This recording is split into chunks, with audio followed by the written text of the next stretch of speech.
मेरा नाम अनीता है। यह बात जब की है जब मेरी नई नई शादी हुई थी। शादी के बाद मेरा पति दुबई चला गया तो मुझे रात को डर लगता। मैं अपनी कुंवारी ननद को अपने पास बुला लेती, लेकिन लाइट बंद होते ही मुझे ठंडा ठंडा सा महसूस होता। एक रात डर की वजह से मैंने लाइट जलाई तो मेरे पैरों तले से ज़मीन निकल गई, क्योंकि हमेशा से ही मैं जॉइंट सिस्टम में बड़ी बड़ी और एक भरे पूरे परिवार में रहने की आदी थी। हमारे छोटे से घर में हम सब लोग एक साथ मिलजुल कर रहते। ऐसे घर में तन्हाई और अकेलेपन का तो सवाल ही पैदा नहीं होता। ऐसे में मैं विदा होकर एक बहुत बड़े बंगले में आ गई, जहाँ मेरे पति के अलावा और एक सास एक ननद रहती थी। शादी के शुरू के दिनों में तो मुझे उस बंगले में दहशत सी महसूस होती थी, क्योंकि वहाँ हर वक्त खामोशी रहती। मेरी ननद सुबह होते ही कॉलेज चली जाती और फिर दोपहर को वापस लौटती। मेरी सास सारा सारा दिन अपने कमरे को अंदर से बंद करके टीवी देखती रहती और मेरा पति परदेश में कुछ दिनों के लिए वापस आया था।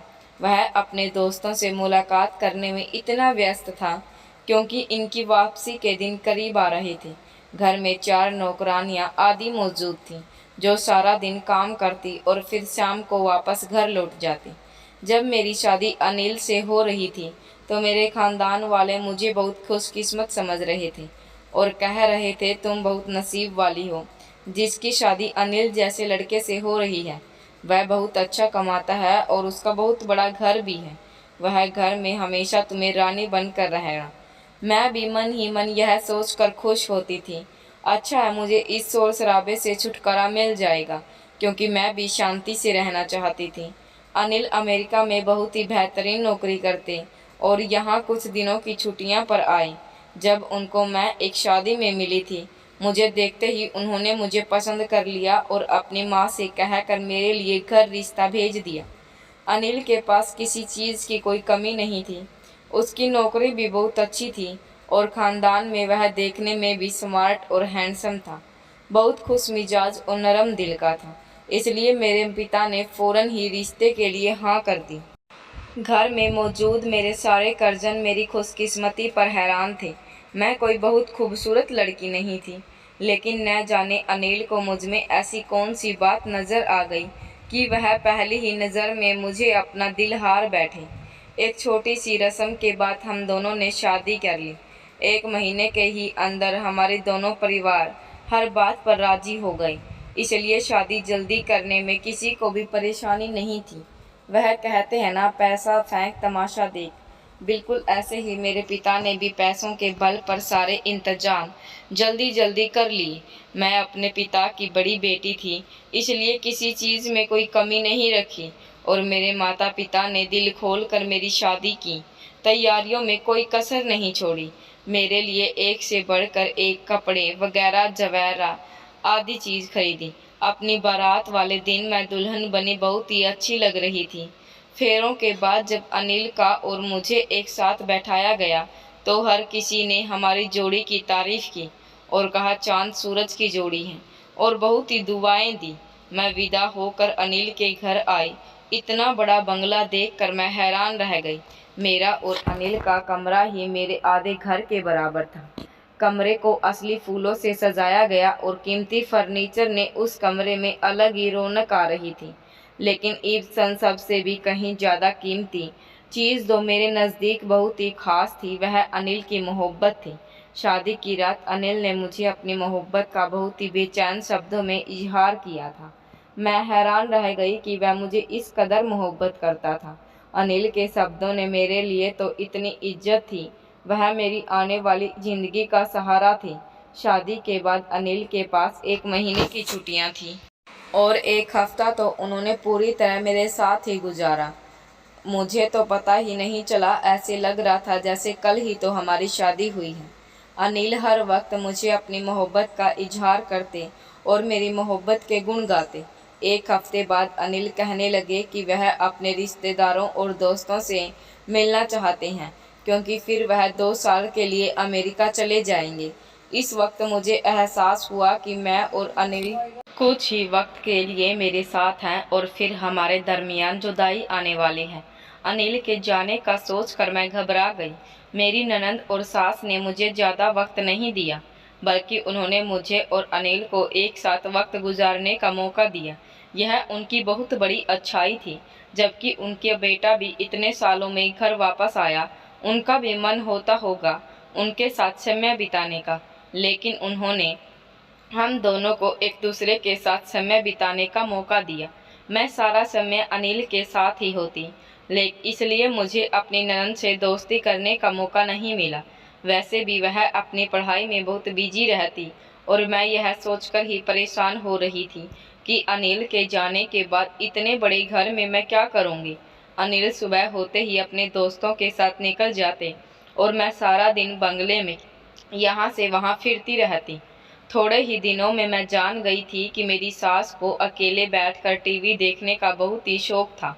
वह सारा दिन तेज आवाज़ में टीवी देखा करती। दिन बहुत ही तेजी से गुजर रहे थे और अनिल के वापस जाने का समय करीब आ गया। अनिल के बगैर रहने का सोचकर ही मैं कांप जाती और अनिल मुझे समझा रहे थे कि वह जल्दी मुझे भी अपने पास बुला लेंगे। मुझे अनिल की उस बात पर बिल्कुल यकीन नहीं आता, क्योंकि परदेश में रहने वाले लोग अपनी पत्नियों को अपने माँ बाप के हवाले ही छोड़ देते हैं। मुझे भी यही लगता था अनिल कभी मुझे अपने पास नहीं बुलाएंगे। अब अनिल के जाने का वक्त आ गया था। अनिल को एयरपोर्ट छोड़ने के बाद जब मैं अपनी सास और ननंद के साथ वापस घर आ रही थी तो मेरी आंखों में नमी थी। मेरी सास ने मेरी उदासी को महसूस करते हुए कहा, अनीता, कुछ दिनों के लिए तुम अपने मायके चली जाओ ताकि वहाँ तुम्हारा दिल लग जाए। और अपनी सास की बात सुनकर मैं खुश हो गई। ऐसा सोच तो मैं भी रही थी, लेकिन कहने की मेरी हिम्मत नहीं हुई कि मेरी सास ने यह ना सोचती। मेरे अपने पति के जाते ही मैं मायके की तरफ दौड़ गई। मेरी सास ने खुद ही ड्राइवर को कहकर गाड़ी का रुख मेरे मायके की तरफ करवा दिया और अपने घर जाकर मैं बहुत ही खुश थी और अपने कज़न के साथ मेरा दिल लग गया। अनिल ने भी अमेरिका पहुंचते ही सबसे पहले उन्होंने मुझे फ़ोन किया और इस बात का यकीन दिलाया कि जल्दी ही वह मुझे अमेरिका बुला लेंगे। कह रहे थे उनके लिए भी बगैर एक पल गुजारना मुमकिन नहीं रहा। उनसे भी अब मेरे बिना नहीं रहा जाता। वह जिस तरह अपनी मोहब्बत का मुझसे कह रहे थे, मुझे यकीन आने लगा जल्द ही मैं भी कुछ समय बाद उनके साथ होंगी। मुझे मायके में रहते हुए 1 हफ्ता हो चुका था और मेरी माँ चाहती थी कि अब मैं वापस अपने ससुराल चली जाऊँ।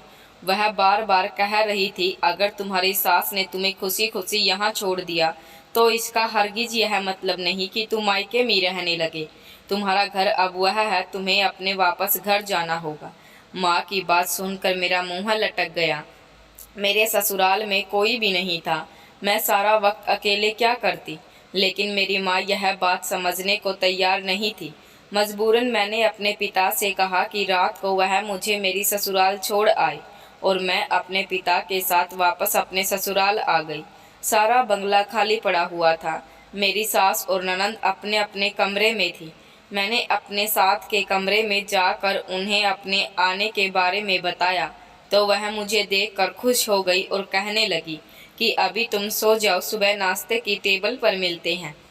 वह तो टीवी में कोई फिल्म देखने में पूरी तरह मगन थी और उन्हें मुझ में कोई दिलचस्पी भी नहीं हुई। मैं एक नज़र उन पर डालकर उनके कमरे से बाहर निकल आई और अपने कमरे में आकर बैठ गई। लेकिन थोड़ी ही देर में मेरा दिल अजीब सा होने लगा। घर में छाया हुआ सन्नाटा मुझे दहशत लग रहा था। अकेले ही अकेले मुझे डर लग रहा था। मैं अकेली थी और आज मुझे पता चला था कि मुझे अकेलेपन से डर लगता। मेरे मायके में तो अपने कमरे में बैठकर ही बाहर से आने वाली आवाज़ों से मेरी जान नहीं छूटती थी। कभी मेरे भाई बहनों का झगड़ा हो रहा होता तो कभी चाचा चाची हंस हंस कर चाची चाचा को किस्से सुनाती रही। यह आवाज़ें जो कभी मुझे परेशान करती थी, आज मुझे उन आवाज़ों की कमी महसूस हो रही थी। एक लड़की के लिए अपना घर बार छोड़कर कितना मुश्किल होता है, इस बात का अंदाज़ा शायद कोई मर्द कभी नहीं समझ सकता। मेरी आंखों में आंसू आ रहे थे और मैं अकेले ही अकेले रो रही थी। मुझे अपना घर और अपने परिवार की बहुत याद सता रही थी कुछ देर तो मैं यहाँ से वहाँ टहल कर खुद पर काबू पाने की कोशिश करने लगी, लेकिन उसके बाद एक खौफ सा मुझ पर हावी हो गया और मेरे लिए अपने कमरे में रुकना मुश्किल हो गया। सर्दियों के दिन थे, लेकिन डर के मारे मेरा शरीर पसीना पसीना हो रहा था।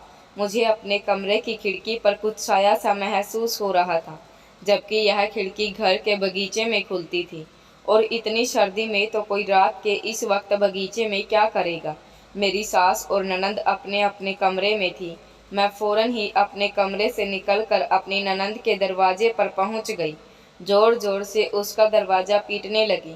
काफ़ी देर बाद उसने दरवाज़ा खोला और मुझे देखकर हैरत से पूछने लगी कि भाभी, आप घर कब वापस आए। मैं रोते हुए उसके गले लग गई और रोते हुए मैंने कहा, कविता, मुझे अकेले डर लगता है। मैं अकेले कमरे में बिल्कुल भी नहीं सो सकती। तुम मेरे साथ मेरे कमरे में चलो और वहीं सो जाओ। मेरी बात सुनकर कविता की नज़रों मुझे ऊपर से नीचे तक देखा और कहने लगी कि भाभी, आप तो बिल्कुल छोटे बच्चों की तरह डर रही हैं। यहाँ आइए, आराम से बैठिए। उसने मुझे पानी पिलाया। कहने लगी, भाभी, आपको तो बहुत पसीना आ रहा है। कुछ नहीं होता, आप आराम से कमरा बंद करके सो जाइए।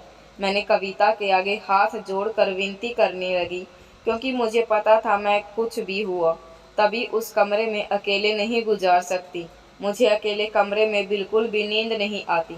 मैंने कविता से कहा कि मैं मजबूर हूँ, प्लीज़ अपना कमरा लॉक करके मेरे कमरे में चलो और मेरे पास ही सो जाना। कविता ने मेरी बात मान ली। वह अपना कमरा बंद करके मेरे कमरे में आ गई और मेरे पास ही सो गई। अब मुझे थोड़ी राहत हुई। मैं सुकून से लाइट बंद करके बिस्तर पर लेट गई। कविता भी मुझसे कुछ दूरी पर सोने के लिए लेट चुकी थी। उसने पहले ही कह दिया था कि मैं बहुत थकी हुई हूँ, इसलिए रात में मुझे तंग मत करिएगा। उसके पेपर हो रहे थे और वह सवेरे जल्दी उठती थी, इसलिए मेरे बराबर में लेटते ही उसने अपनी आंखें बंद कर ली।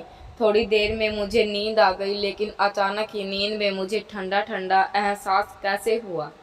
डर के मारे रीढ़ की हड्डी सनसना उठी।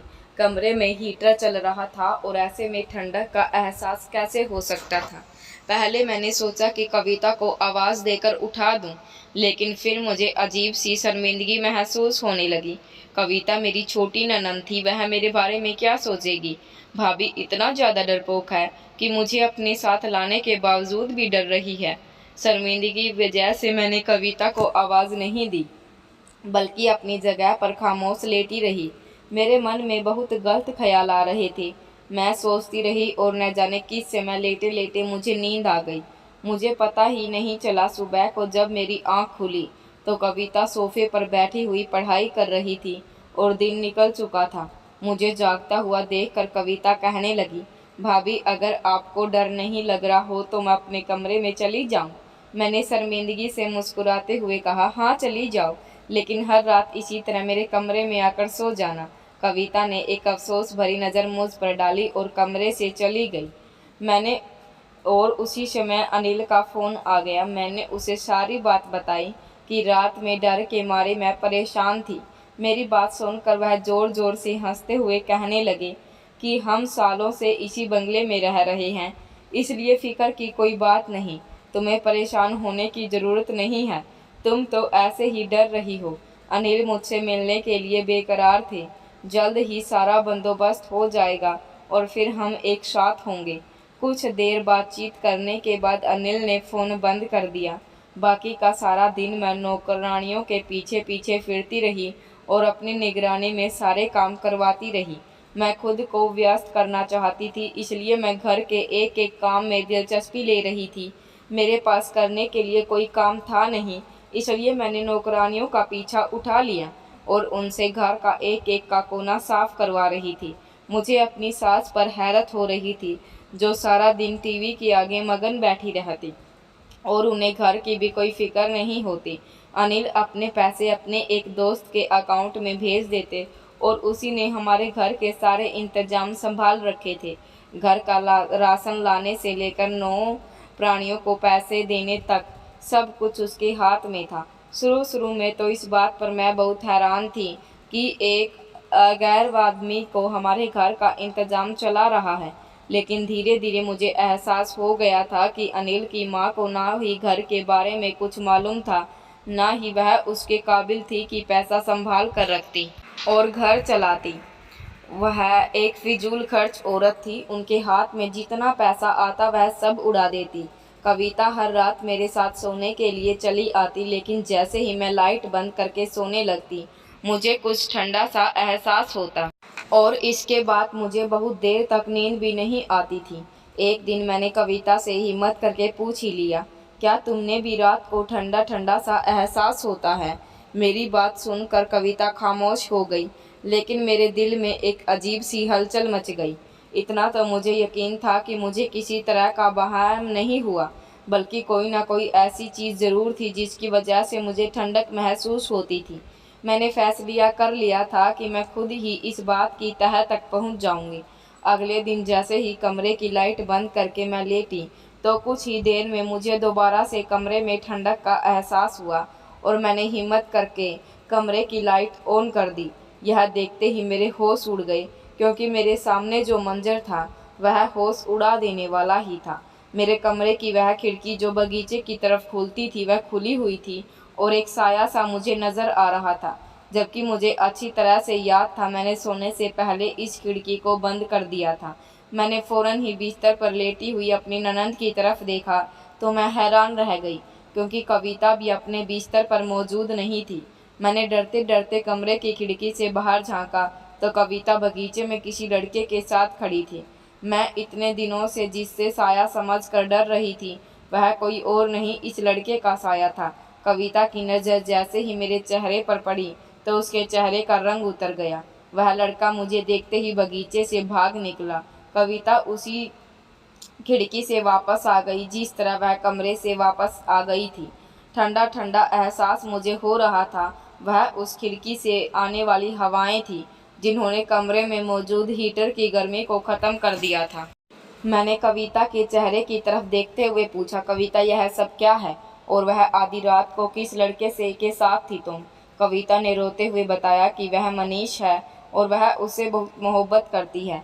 मनीष उसके स्वर्गवासी पिता के एक करीबी दोस्त का बेटा है, लेकिन मेरे ससुर यानी कविता के पति के देहांत के बाद ही मेरी सास ने उन लोगों से मेल जोल ख़त्म कर दिया। कविता और मनीष बचपन से ही एक दूसरे को पसंद करते थे, इसलिए वह दोनों अपने रिश्ते को ख़त्म होते बर्दाश्त नहीं कर सके और छुप छुप कर मुलाकातें करने लगे। कविता और मनीष अपनी सारी ज़िंदगी एक दूसरे के साथ गुजारना चाहते थे, लेकिन बड़ों के फैसलों की भेंट चढ़ गई। कविता बता रही थी कि कुछ वक्त पहले मेरी सास को कविता की मोहब्बत के बारे में पता चल गया था और उन्होंने कविता को सख्ती से मना कर दिया कि वह कभी भी मनीष से नहीं मिले और ना ही कभी उसकी शक्ल देखे। जब अनिल शहर से बाहर नहीं गए थे, जब मेरी सास के हालात भी बहुत कमज़ोर थे, वह भी सब की तरह एक आम सी मिडिल क्लास औरत थी। फिर कविता के पिता का देहांत हो गया और उनके हालात और भी ख़राब हो गए। कविता के पिता और अनिल के पिता दोनों में ही मनीष के पिता दोनों के आपस में बहुत पक्की मित्रता थी। काम के कुछ सिलसिले को लेकर दोनों की दोस्ती में दरार पड़ गई। तभी से उनकी दोस्ती में फूट पड़ गई और दोनों परिवारों का मेल जोल भी खत्म हो गया। कविता के पिता के मरने के बाद भी मनीष के पिता ने कविता की माँ और उनके बच्चों की कोई मदद नहीं की और ना ही कभी साथ दिया। इसी बात से तंग आकर कविता की माँ ने मनीष के पूरे परिवार से नफरत करने लगी। जब उन्हें कविता के बारे में पता चला तभी उन्होंने कविता से साफ इनकार कर दिया। कभी भी मनीष के बारे में मत सोचना, वहाँ तुम्हारी शादी नहीं हो पाएगी। मेरी सास ने लोगों के घरों में कामकाज किया और अनिल को एक एक वक्त में दो दो नौकरियां करनी पड़ी। अनिल ने दिन रात मेहनत की और नौकरियों के साथ साथ अपनी पढ़ाई भी जारी रखी। किस्मत ने पलटा खाया और अनिल का एडमिशन अमेरिका की एक यूनिवर्सिटी में स्कॉलरशिप पर हो गया। अनिल की मेहनत और लगन को देखते हुए अनिल की यूनिवर्सिटी ने सारा खर्चा उठाया, तो मेरी सास ने भी अनिल को नहीं रोका और हिम्मत करके उन्हें बाहर भेज दिया। अनिल ने अमेरिका में पढ़ाई के साथ साथ छोटी मोटी नौकरी भी शुरू कर दी और वहीं से मेरे ससुराल की हालत बदलना शुरू हो गई। लेकिन अपने हालातों और दुखों की मारी मेरी सास ने जिस तरह मेहनत करके अपने बच्चों को पढ़ाया और गुजारा किया, उनकी मेहनत रंग ले आई। उन्होंने खुद को हर चीज़ से दूर कर लिया और कमरे की हद तक ही रहती। वह अपना सारा वक्त टीवी देखने में ही गुजार देती। अनिल की डिग्री भी पूरी हुई तो उनका अमेरिका में ही बहुत अच्छी नौकरी लग गई और मेरी सास ने भी उन्हें यह सोचकर वापस नहीं बुलाया कि यहाँ उनके लिए कुछ नहीं रखा। जो अनिल के रिश्तेदार थे वह भी उनका साथ नहीं देते थे, लेकिन पैसे देख कर वापस आ गए। मेरी सास ना ही किसी को दोबारा अपनी ज़िंदगी में आने की इजाज़त देती, लेकिन इन सब में मनीष और कविता का रिश्ता मिट्टी में मिल गया। कविता ने मुझे हर एक छोटी से छोटी बात बताई और वह मेरे पास बैठी रो रही थी, क्योंकि इसके लिए अनिल मनीषा के बगैर ज़िंदगी गुजारना मुश्किल हो गया। लेकिन मेरे साथ किसी हाल में भी उसकी और मनीष की शादी नहीं कराने वाली थी। मनीष और कविता के बारे में अनिल को कुछ नहीं पता था। यह सुनकर मैंने कविता से कहा कि तुम परेशान ना हो, मैं अनिल से बात करूंगी। वह एक पढ़े लिखे और समझदार इंसान है और मुझे यकीन है कि वह ज़रूर तुम्हारा साथ देंगे, क्योंकि पुरानी बातों को लेकर अपने आने वाले कल के फैसले नहीं कर सकते। मैंने कविता को दिलासा देते हुए समझाया। फिर हम दोनों सोने के लिए लेट गए। तभी से मुझे अनिल के फ़ोन के आने का इंतज़ार था। मैं चाहती थी कि उसकी बहन अपनी ज़िंदगी में वह सारी खुशियाँ देखें जिन्हें वह अपने बाप के ना जाने की वजह से ना देख पाई। अगले ही दिन मैंने अनिल को फ़ोन पर सारी हकीकत बता दी, जिसे सुनकर वह हैरान रह गए, क्योंकि कविता ने कभी उनसे इस बारे में कोई बात नहीं की थी। अनिल ने मुझे बताया कि मनीष बहुत ही अच्छा और नेक लड़का है। अनिल जब भी हिंदुस्तान वापस आते हैं वह उनसे मिलने के लिए ज़रूर आता है और पुरानी किसी भी बात का जिक्र हमारे बीच में नहीं होता। ज़रूरी नहीं कि माँ बाप की गलतियों का बोझ उनकी औलाद को भी उठाना पड़े। अगर मनीष और कविता एक दूसरे से मोहब्बत करते हैं तो इस रिश्ते में कोई रुकावट नहीं आ सकती। मनीष एक मेहनती और खुददार लड़का है, वह कविता को हमेशा खुश रखेगा।